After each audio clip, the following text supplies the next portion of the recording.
home, let us talk about the state of African PropTech. To have this discussion, please help me welcome to the stage Kevin Teeroovengadum, co-founder at PropTech Africa, and his panel who look at how to create concrete support for PropTech firms and startups, building the ecosystem, and integrating with the real estate industry for mutual benefit. He'll be joined this afternoon by Skye Clark, Commercial Director at MRI Software, Patrick Katabua, Africa Account Director for Transaction Services at Cushman and Wakefield, Adrian Maguire, CEO at FATTI, and virtually by John Oamen, CEO at Cutstruct, and Sethebe Manake, CEO at GOSmartvalue.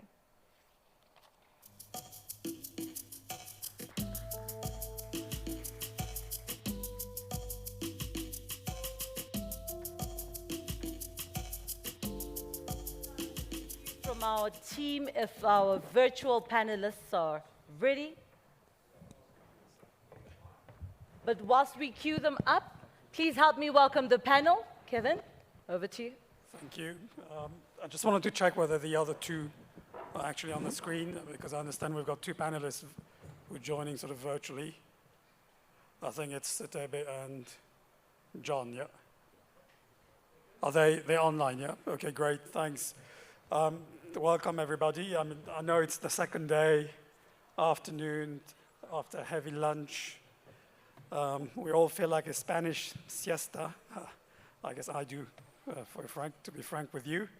But I think, which is sort of interesting because we keep hearing this PropTech, and especially, myself being a co-founder of PropTech Africa 3 years ago, we are hearing a lot of stuff. We're meeting a lot of people getting into that space.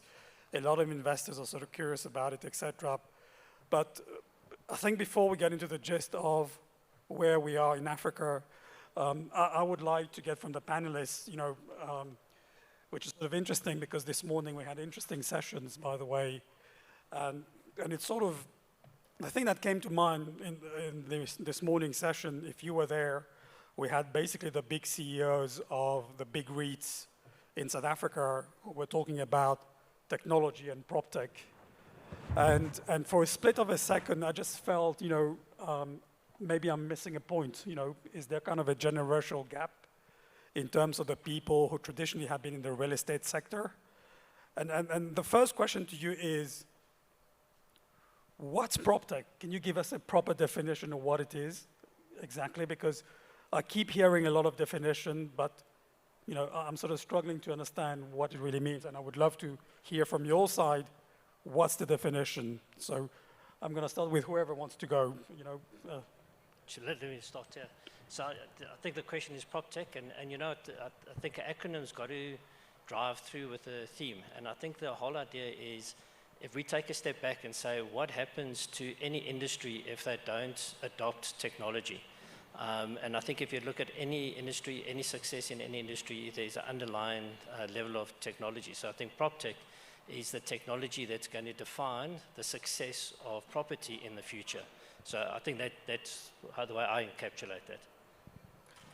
Yeah, I think from my perspective, I think we look at it holistically as the software solutions, and Adrian and I were actually chatting briefly before this around what FATTI do, but there's so much that encapsulates what PropTech is, and I think it's important to kind of hone in on what's important in the business that you're running to understand what the needs are in that PropTech space. So I think it's a lot of things. I think PropTech's a lot to digest. There's so many things out there. But it's really what are the key driving solutions in your business that kind of drive the decision making and being able to be nimble in those decisions. Patrick? Yeah, I think. I think the co-panelists have touched on it. What I would add is that, especially from an occupier perspective, it's any technological solution that will facilitate the way we do business. Whether it's transacting, whether it's managing assets, managing information, managing your stock, So it's any technology really that facilitates that entire process. Thanks, Patrick. My virtual colleagues, wherever you're based from, would you like to chip in as well, in terms of your definition, maybe Sethebe? Yes, I'll let the lady go first, Sethebe. Thank you, John. I think I completely agree with the panelists who've already responded to it. For me, the simple thing is anything that helps us or makes doing real estate easier. It doesn't matter which category of real estate you're doing, whether it's finance, construction, occupier, or whichever way it is. If you're looking at how you do real estate business and resolving, making it easier, incorporating technology, that falls into the PropTech space. Thanks, David. John? Yeah, and I think we've all agreed, you know, one way or the other, that there's no definition of PropTech in itself. First of all, technology is a driver of efficiency, makes things better. And whatever you apply technology to, you know, now gives it some form of definition. And so that's why you could hear fintech, which is technology for finance. And in our case, you know, PropTech, which is technology for the property or the built environment. So PropTech is basically all efforts using technology to make our industry better. Thanks, John. And maybe moving on to, I'd like to ask Adrian, obviously, I mean, you've sort of founded FATTI almost, what, 8 years, 9 years, 10 years? 8 years, yeah. 8 years. So that's almost a decade. I mean, 8 years in technology is a big time, isn't it? This morning, we again heard the big CEOs of the big funds basically talking about data, capturing data, and trying to understand the customers. And I was wondering, because, you know, with 2022, and the landlords are still trying to understand the customers, you know, when we see what's happening in the developed world, we're beyond that, far beyond, you know, like they're probably sort of 10 years ahead of, if not more. What can you tell us in terms of, you've been capturing data, you've been trying to pass on data to the landlords, et cetera, and even to the tenants. What's the state of affairs of actually understanding data and transforming data into, you know, solutions eventually? Yep. Sure. I need about 40 minutes to answer that. Let me be quite concise. So I think the way our business works is we in big data, we generate anything between 5 to 10 million lines of data a day. We monitor how people move inside a shopping center. The reason why the REITs need to understand the customers is that the customers keep changing. You know, 10 years ago, everyone had a very set way that they shopped. Change actually happened very slowly. Our customers are very educated. They disloyal. They'll go for the cheapest deal. They'll do whatever they want. So the key thing is to actually monitor the behavior, the change in behavior. I think from a PropTech company, I think we did quite a big bridge with regards to a lot of technology, but we had to encapsulate it into consumable insights. So we've actually got a big portion of our business is actually analysts that help our customers understand the data. You can't just do the one without the other. Otherwise, we just become big data and you can't actually execute on the information. So I think what we've been able to do, and this was kind of an evolution of a PropTech company, we were very technical for the first 2-3 years, not very successful. We thought we were really successful, but we weren't really successful.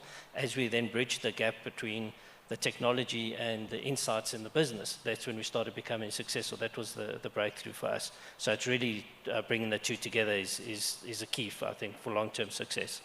So I'm going to stay with you again. So when you talk about capturing the data, understanding, so that's the phase one of it, yeah. And then how quickly are we seeing basically from the capturing of the data transforming and, you know, passing out to landlords or to tenants in terms of them adapting their strategies, et cetera? What are you seeing on the ground? Is it, I mean, like in the good old days, it would take you 3 months before you see historical stuff. By the time you apply new stuff, it's another 3 months. By the time you get board approval, it's another 3, then it's a year later. Things have changed. How live are we getting to? Yeah, so I think the capturing of data is live. We get it in real time. We can produce a hell of a lot in real time as well. The challenge is executing it. You know, so what we've got is we run workshops, and the key thing is that you've got short, medium, and long-term strategies. So if you want to do a tenant change, you want to do a redevelopment of a shopping center. This is going to take years to get done. However, you can run a marketing campaign next weekend.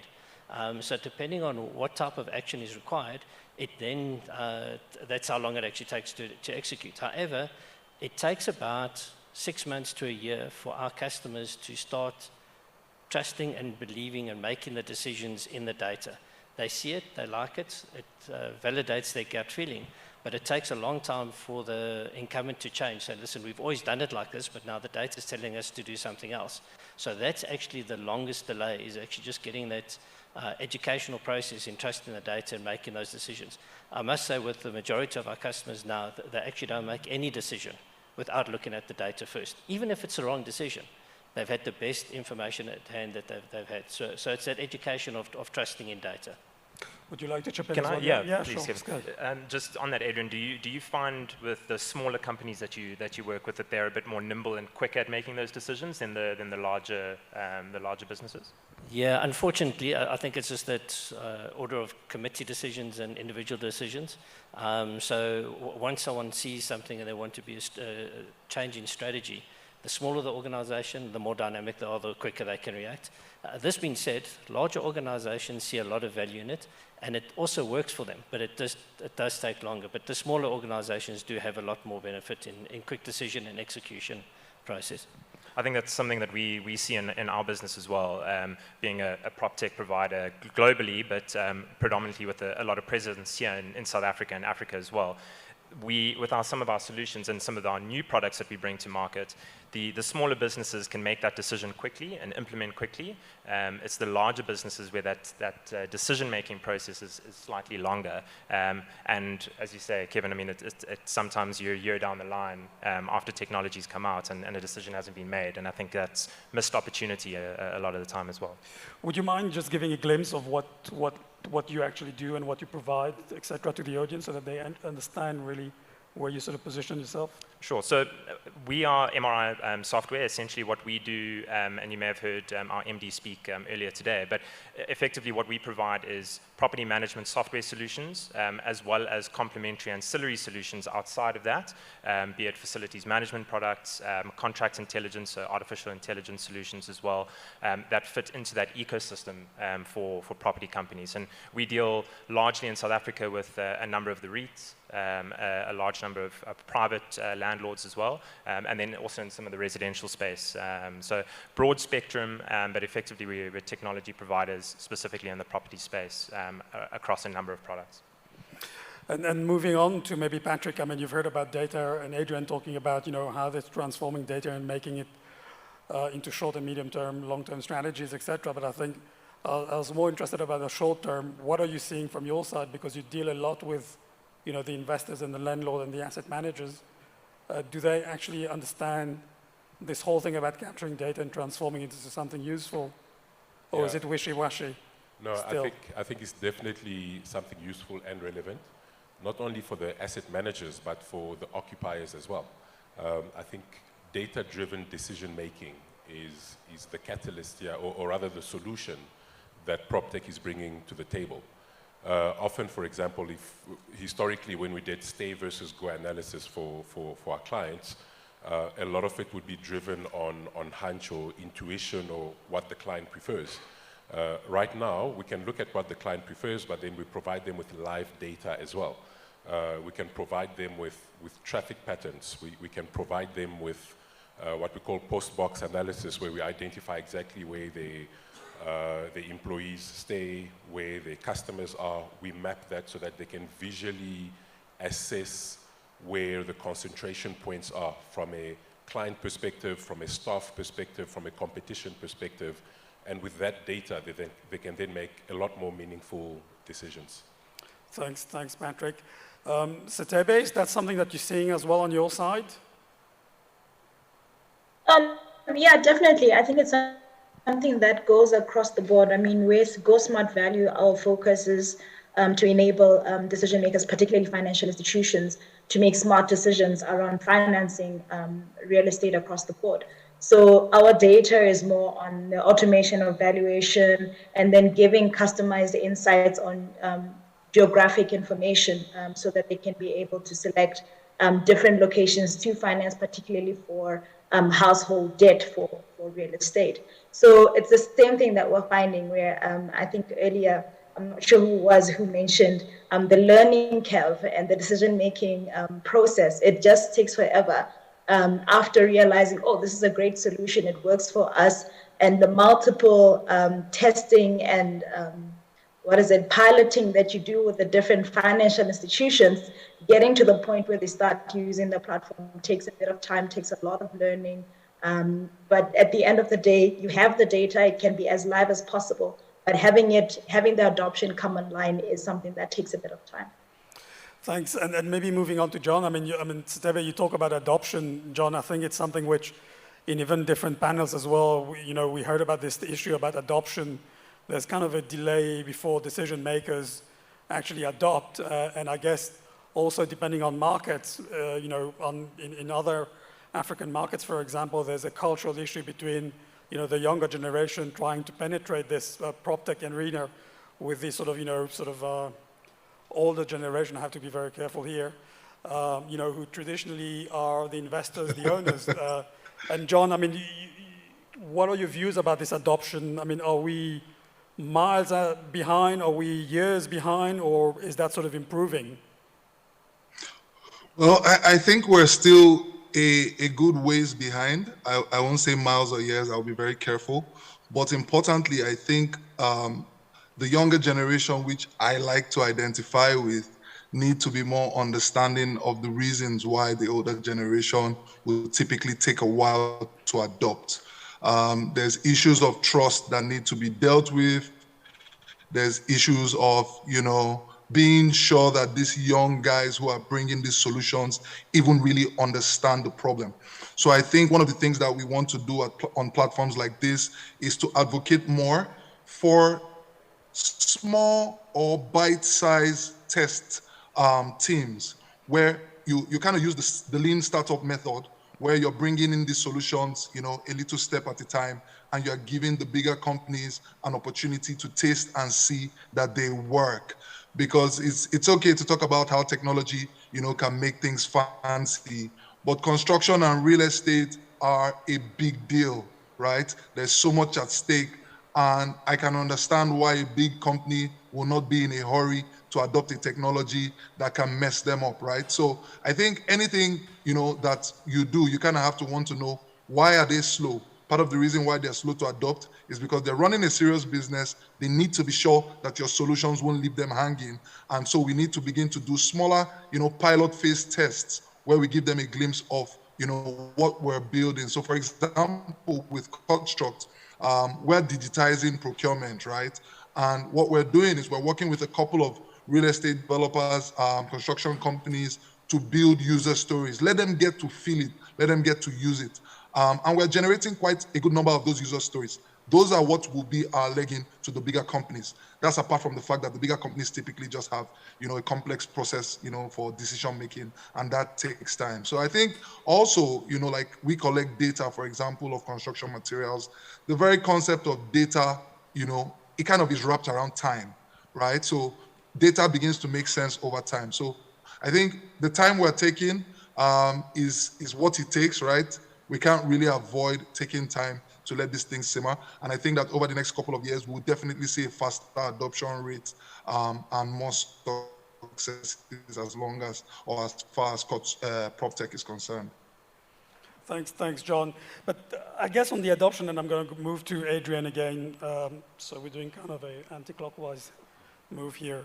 It was interesting because, again, I go back to this morning session, where we had the CEO of Liberty, Vukile, and even Attack, or not the CEO, the asset manager of Attack, etc. In the old days, the shareholders or investors or CEOs would call the IT guy. Typically, the IT guy would be a guy in the basement, And it's sort of interesting. This morning, I got that feeling. I don't know why. I hope I'm wrong. Okay. Interesting because they all talked about trying to understand the customers, trying to understand which technology to use, because there are so many things out there, what's going to win, what's going to lose, etc. And yet, after that panel, none of them were around to see what's next. So all these PropTechs, So my question is, Adrian, when you go and pitch, or even yourself, when you go and pitch to those property funds, etc., who are you talking to? I mean, do these companies, have they realized that they need to restructure their boards and have techie guys on their boards, having younger guys on their boards so that they understand the stuff better than, you know, maybe guys in their 50s still trying to understand the customers? I mean, I don't know, Adrian, what do you think? Yeah, so we actually try and not make it a technical discussion at all.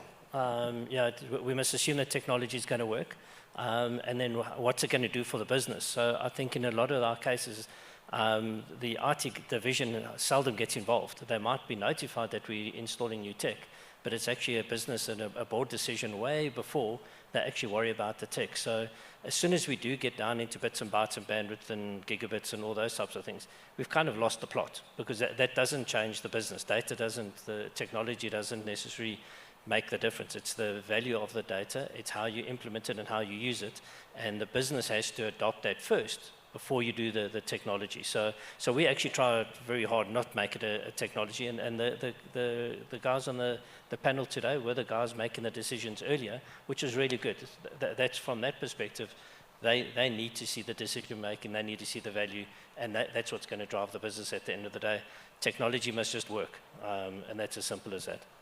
Maybe if I can add on to that, and what we've realized, especially with our established clients, is that they say that a lot can go wrong with technology.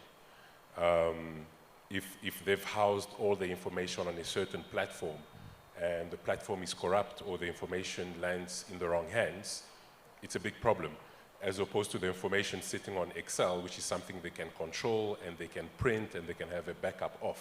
So that's often the thinking. And often we have to show them what good looks like. So show them that it is possible to have a very safe environment within this PropTech ecosystem. It is safe to create visual dashboards that will allow, you know, your decision making to be facilitated and your decision making, or at least the data, to be visible to a wider audience.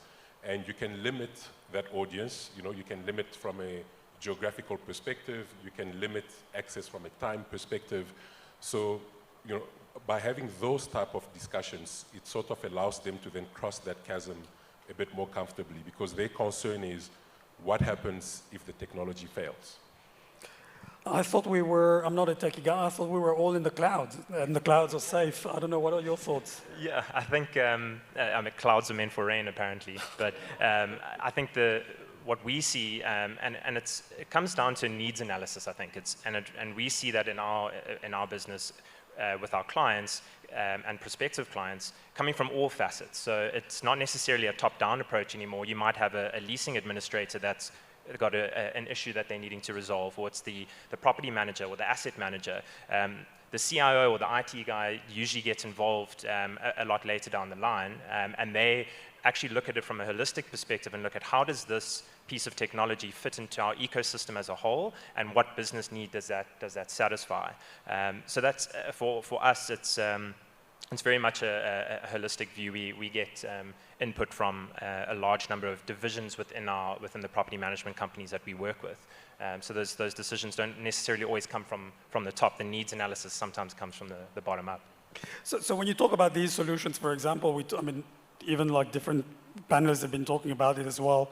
We're trying to sort of plug in the tech to sort out inefficiencies or whatever, legacy issues, etc.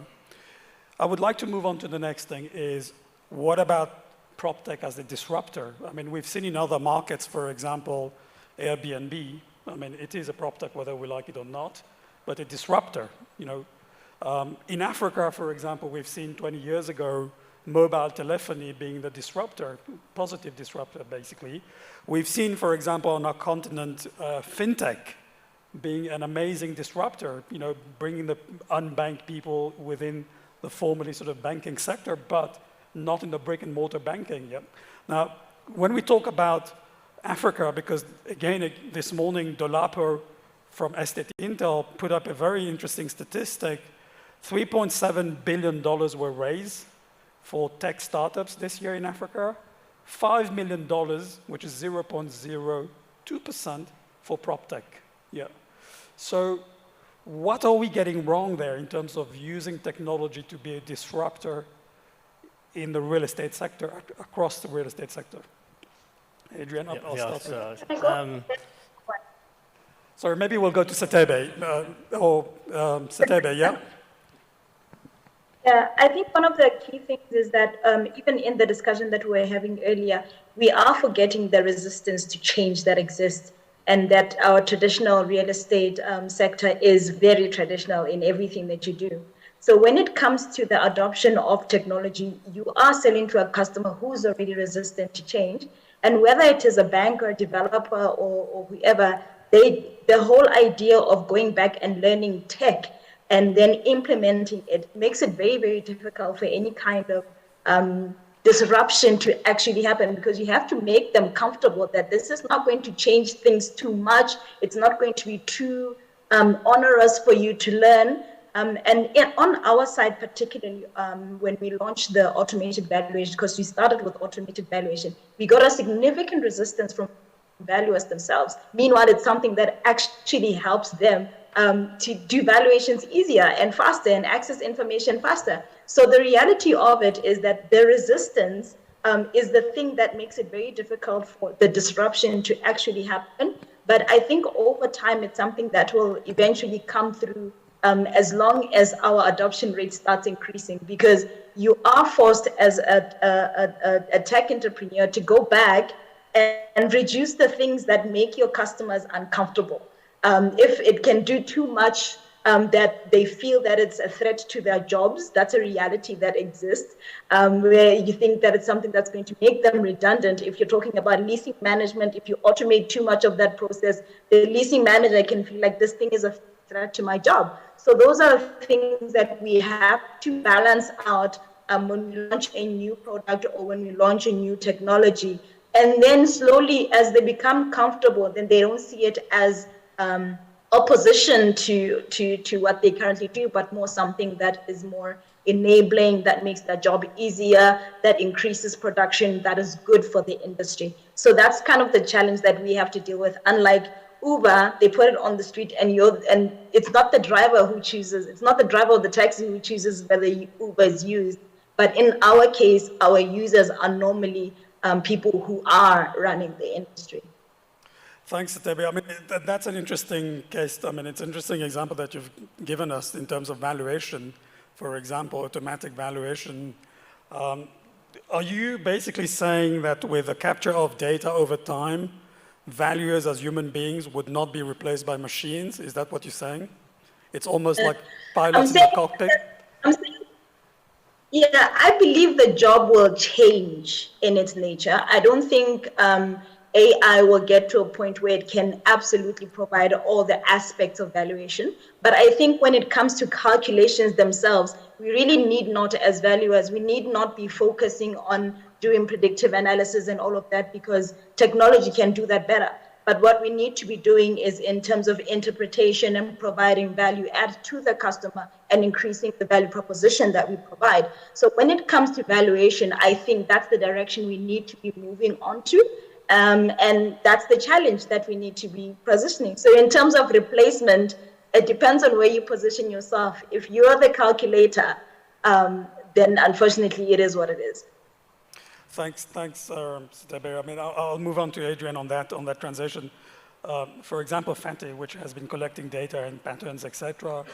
Why not? Could we see a future where FATTI would replace the asset manager? Or what's the role of the asset manager? Or the property manager, or the center manager of the shopping mall? Yeah, so the decisions still need to be made. I think the value of the data is getting it to a point for a person to make a informed decision. I don't think the data, and as much AI you put into it, will be able to make those informed decisions. So I think the value of the data is just to be able to give the right tools. So I think it's more a tool than a product at the end of the day. It's giving the asset manager, the property manager, the best tool available to make the best decision at that given time. I think what then happens is they can make more decisions on more things more often than actually getting swamped down with making trivial decisions, taking 3 months to make a trivial decision. So it's just it's an enabler to make as many right decisions as possible. Some decisions, it will be blatant out of the data, but it would be good to have a a third party have a look at it and take some other actions around that as well.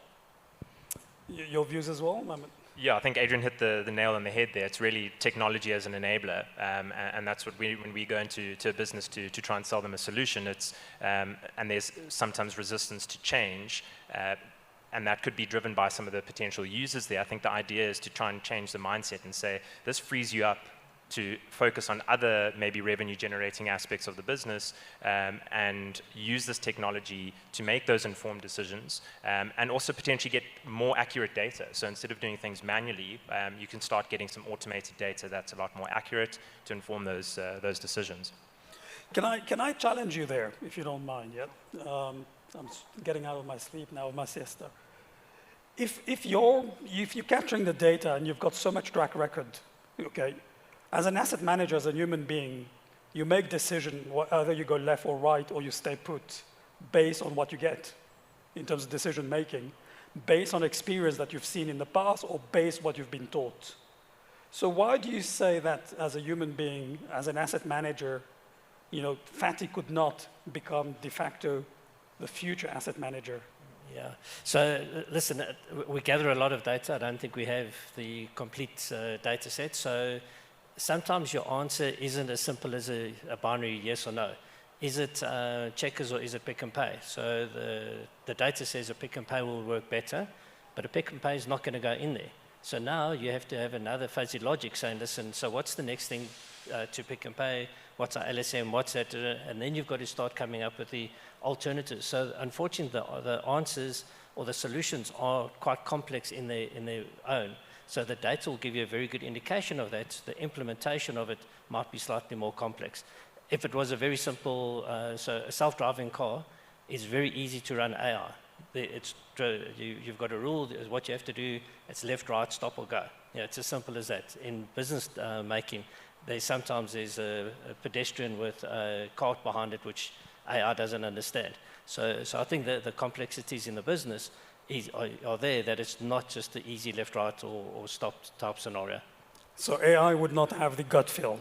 Is that what you're saying? Sorry? Gut feel of. Yeah. Gut feel of, yeah. I always say our analytics confirms gut feel or takes away the gut feel, but there still needs to be some intelligence, excuse the pun, intelligence behind that decision making based on the options available for that decision. As I said before, in the old days, for them to make that decision, pick and pay or checkers, would literally take 6 months to 9 months, and then it's still a gut feel. We can give you that answer within a week of running the analysis. So now you've got another 3 months to try and convince pick and pay to come in. So it's just helping that whole process a lot quicker, and then also giving you a lot of confidence. Sometimes those decisions are made out of personalities in boardrooms. The fact is on the table. So FATTI is actually Italian for fact. So we put the facts on the table, so it's not an opinion, it's not an ego. The fact is pick and pay will work better, so go and make it happen now. So that's what then has to happen. Patrick, I mean, your friends, the asset managers and property managers, can be secure that they've got a role in the future then? Yeah, for sure. I wouldn't say that AI or a bot would replace the work. I think it will complement and it would enhance the ways of working of the asset manager or the property manager or the facilities manager. I give you an example. When we often do stay versus go analysis for our clients, historically it was done on a spreadsheet, and the one that's the greenest is where you will move to, end of discussion, right? But there's a lot of data that is not fed into the spreadsheet. And often when we then meet with the clients and we take surveys around, are you comfortable with the location that you're moving to?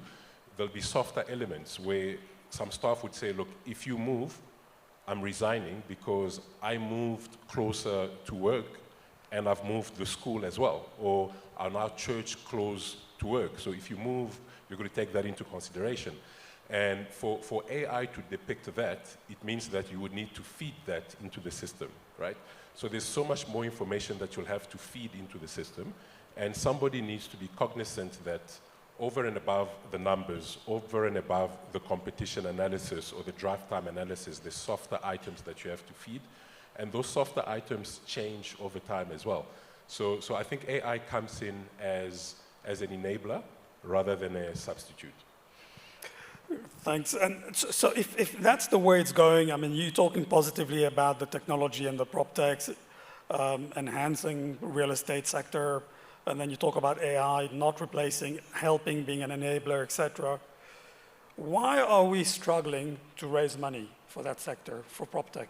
Why is it we've only raised out of the 3.7 billion in Africa for tech startup, it's already only 0.2% that have been raised to date? Yeah, and I think even that 0.2 deserves like a big round of applause. Going back to your first question, what is the definition? It's better than 0.1 for sure. Better than 0.1, right? But what is the definition of PropTech? I think because the definition is so varied, it becomes difficult to convince somebody that you've got a solution that is PropTech because they don't know what PropTech is. So as opposed to positioning the solution as PropTech, let's showcase what the solution can do. And by showcasing the value add that it brings, we'll probably be able to then attract a lot more capital, as opposed to saying, here's a PropTech company, can you give me capital? Because they don't, a lot of people here don't fully verbalize or understand what PropTech really is. So rather showcase the value that it brings, and we can then attract capital on that basis. John, I mean, do you subscribe to that in terms of the fundraising? Yes, to a large extent. Give us a glimpse of what's happening in your market in fundraising. I mean, already we know in your market, generally speaking, raising funding for non-tech is already difficult. Now raising for tech. Having said that, we've seen how much money has been raised for fintech. I mean, huge amount of money for the last 10 years. Why in PropTech we're still sort of, you know, the poor cousin of? Yeah, I think I agree with the last speaker largely. Another perspective will be what Sethebe talked about, where our own operators in the industry are first of all, you know, more or less refuting technology. And the venture capitalist wants to see that you have off-takers. And if he sees that you're struggling with your own off-takers, then it's not attractive to him to want to put his money. He needs a lot more convincing that if his money comes into this business, people will use it. So I think forums like this, where we have these conversations, where we try to foster offtake, where we try to foster the collaboration between the real estate industry, the traditional ones, and the PropTech players, would definitely have us seeing more capital inflow into PropTech. Personally, for Cutstruct, a lot of the venture capital fund we received was largely because they saw that we had other real estate companies invested in the business. So it gave them some sort of comfort that, okay, you have some offtake. If, for example, Sterling Bank of Nigeria is invested in you and they run construction projects worth billions of naira every year, then there's a chance that our money, you know, is safe in such an industry. So I think when we're able to tackle the first internal fight between the traditional businesses and the PropTech businesses, we definitely will see a higher flow of investment to PropTech. And generally as well, we also may need to do a lot more, you know, about talking about what we're doing. We're having this PropTech forum right now. The flyers need to go out. The banners need to go out. The whole world has to see that something is happening here, because investors also have what I call the herd mentality, where one goes somewhere and everybody feels, okay, we can go there. So we need to do everything possible to attract, you know, what we will call the pioneer investors into PropTech. And we will now see, it's kind of like the domino effect of other, you know, investors falling into place as well. So it's quite complex, but there's stuff that we can do about it. John, give us a glimpse of how much money you raise and how many investors and the type of investors who came and back you. So far, Cutstruct has raised about $450,000. I typically will not recommend our approach to everybody. One of the things we did was that we approached industry players. So we went to people who are our potential customers as well. And we made them have an opportunity to give smaller check sizes. So it made it easier for them to come on board. And so we've raised about $450,000 to date, but we have quite a good number of industry players on our bill. And it's for one simple reason: adoption, working with us to hit product market fit. I was talking to somebody recently and he says, I don't really understand what your PropTech does. And I laughed. I said, for the longest time, I didn't understand it too, right? Because it took us a while to actually understand what business models will work in Africa, even though we could see what we wanted to do. We wanted to digitize procurement. We wanted to digitize how you get access to construction workers and how you manage the projects. But there's so many moving parts. So it took us over 2 years to even understand models that work. And so, I mean, that takes time. And that also, was part of the reason why it was important for us to have stakeholders in our business that work with us to hit product market fit, that are patient enough to test the product and not be too disappointed when it seems like it's not giving you 100%, but working on it to hit that actual product market fit, because construction is complex, right? It's like learning how to drive in a classroom. It's impossible. You have to get out there behind a steering and actually learn how to drive, which is how, using technology to affect construction is. So for us, like I said, in terms of value, 450K to date, we have over 10 investors, including one of the biggest banks in Nigeria, about 5 real estate developers, one of which is in the APF forum as well. And what we're doing right now is we're using this spectrum of influence that we've been able to soak up to make sure we hit the right product market fit, and then we'll go, full swing at the market in the next couple of months. Thanks, John. And maybe moving on to maybe South Africa here. I mean, Adrian, you raised money like that, didn't you? I think there's 2 very good points there. One is that I think the problem with PropTech is your return on investment isn't 3 years, it isn't 5 years, it's 10 years. So by the time you've actually got the business going, by the time you get in that return on investment, and that's if you're honest with yourself. So I think when you go to normal tech companies, they say, listen, you're going to be a billionaire within 3 years. In PropTech, it takes 3 years just to have a good product. I think that the same, just to add on to that, is you can build the best product in the lab. You can try and learn to drive a car in the classroom. Until you're out in the real world, you don't have a product. And that literally takes 3 years because it's one customer, one site at a time. So very much from a FATTI perspective, our first 3 years was horrific. We were learning, making lots of mistakes, fixing a lot of mistakes. And literally the company almost didn't make it after the 4th year. Had another investment at the 4th year, which was literally our turning point. We quadrupled in size 4.5 years after we started. So having that timing right and patience with the technology, I think is imperative with PropTech. So it's not a quick win. It's a long-term game. Talking to a friend over lunch, I mean, we were saying, how in the US, for example, lots of tech companies, they've never bothered about, getting into positive EBITDA for more than 10 years. I mean, you've talked about 3 years and 4th year, you were almost, you almost collapsed, etc. Why do you think we're having such a hard time, in terms of basically getting out there, getting the subscriber base, collecting the data? Why is it investors are so focused on bottom line in the very short term when they know it's a very long haul investment? I don't know if you want to, maybe, I don't know if you've got views about that. Yeah, I mean, I think if we look at the US, I mean, you may have seen in the news, I'm diverging a bit out of the property space, but Adobe had acquired Figma for close on $20 billion recently, one of the largest private sales in history. Figma didn't make a cent for 5 years. They started developing a product, and I think the key there was they focused on being customer obsessed, and I think we've seen that with the likes of Amazon and large tech companies as well. Is if you focus solely on the client and what those needs are, what those market needs are, and you are customer obsessed, that's where you start ticking over, and that starts growing. I can't speak too much to how we grow that in terms of maybe what FATTI does, but I think it's understanding that the client is driving the product vision to a certain degree. I mean, it's important that the firm that's building the technology has that product vision, but it needs to be driven a lot by what the market needs, and understanding that so that you can develop and deliver solutions that reach that market correctly. Adrian? Yeah, I can carry on to it. So I think that is that's the sustainability of your business. If you're going to drive the business to make a good return within 3 years, you might kill your business within 3 years. If you last the 4.5 years, which we did, we have a very good, strong foundation of a customer base which we could grow on. And I think that's how you actually build a successful business, with a solid foundation, with that long-term vision. And I think the two statements out of PropTech: don't be scared to get out there, and you've got to see what's next.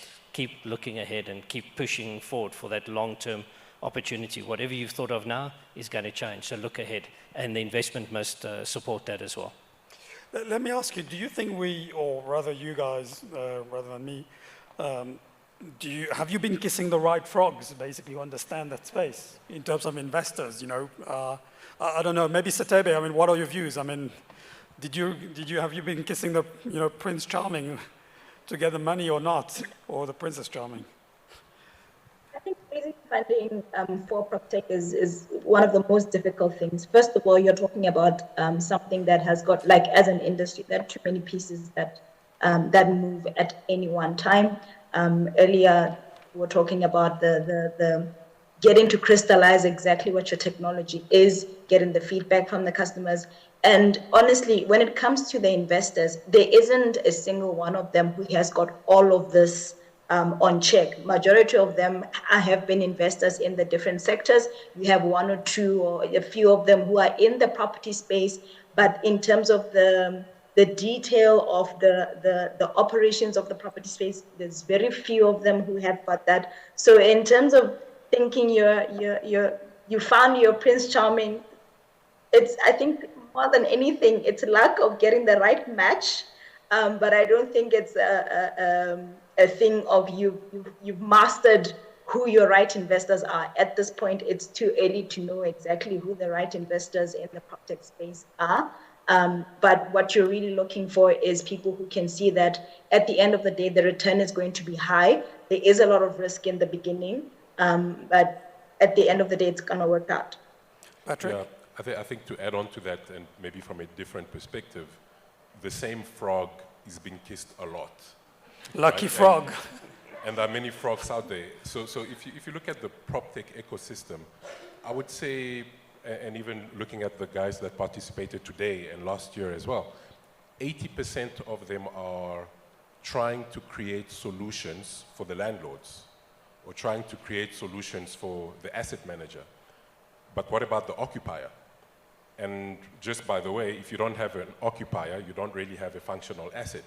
So I think there's also room to come up with solutions that facilitate the occupier's perspective and how the occupier runs their business.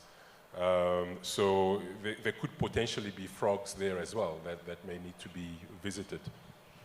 Yep, well, we'll see who the frogs are, but definitely we need more frogs on the continent to move that 0.2 to 0.4 maybe for next year. I understand we've got 2 more minutes or 1 more minute. I don't know if there are any questions from the audience, or you're probably dozing off after that heavy lunch. There's one, where's that? Okay. Yeah, sorry, Kevin, thank you very much. Just a quick one. You mentioned something about not getting investment or maybe 0.2. My question to you guys was, is it the problem, the target market, like the TAM? You know, is that the issue that we're not addressing like a big market? And also, are we solving the right problems? That's coming to the frogs, talking about occupiers as well, with the solutions that I created, because most of them are solving like similar issues as well. Thank you. Who wants to take that, Patrick, maybe? Yeah, so again, go ahead, Sethebe. Okay, great. I think one of the key things is the mismatch between traction and our burn rate. We underestimate the importance of adoption and how it influences funding in the PropTech space. So if an investor is looking at or is comparing within the tech space entirely, is comparing PropTech and FinTech and even health tech or InsurTech and all of these, we have got the lowest traction simply because our adoption rate is very, very low. So in terms of competing for funds, we're not the prettiest princess of the ball. So that's one of the key things that in terms of when you're talking about competition, if we are solving the right solutions, we are solving. The decision-making process is slow, and adoption is slow, so traction is slow, and the money will come slowly. And that's really what I see it as the reason why we are tracking very low. Patrick, you wanted to? Yeah, no, she stole the words from my mouth. Oh, there you go, there you go. I think no, I agree with you. I think we need to create a better ecosystem to attract more money, to educate the market. I think John also mentioned about this, we need to get the message out there. I mean, by the way, I think we are failing because, for example, we are on the second day, the afternoon slot of the API. Next year, for API, PropTech should be the first slot when yesterday were 400 people and not just 30 people in the room. I think that's the big thing. Maybe, the organizers should do that because we're not doing a good service to ourselves, basically, in terms of getting the message and the adoption and finding the right frogs or the prince or princesses out there. Adrian, what are your thoughts? I can only agree. The last two statements, 100%. Adoption time takes long, so investment is long, and we have to have a better platform for exposure. And I think that then the right frogs will come along. So what does it mean? I'm told we've got 2 more minutes, but what does it mean having the right platform? I mean, do we need to create an ecosystem where basically we become more visible? I mean, like I said, we are in the late afternoon slot. Everybody's feeling sleepy, can't be bothered. How can we become more visible? Do we need to do a branding out there? Do we need to go to the Silicon Valley? We need to go to Israel? We need to go to Hong Kong? What do we need to do? Yeah, so I think that if you just look at South Africa, Africa as a whole, I think we've got so much good technology coming out here, but we're the best kept secret. So we've got to try and find a facilitation of a platform that we can actually bring all the great technology. There's not one that wins it all. It's the combination that's going to win it. So get that platform, get all of it together, and then build a proper roadshow. And whatever that is, I don't have the answer to that. But it really facilitates it. This is a good start, talking about it to 30 people. The next thing is getting a lot more people talking together and talking to a lot more at the end of the day. So I think it's just getting a better platform that like-minded PropTech people can actually facilitate with each other. And then it will actually grow from there. It will organically grow. But we've got to do work at it. It's not going to happen on its own.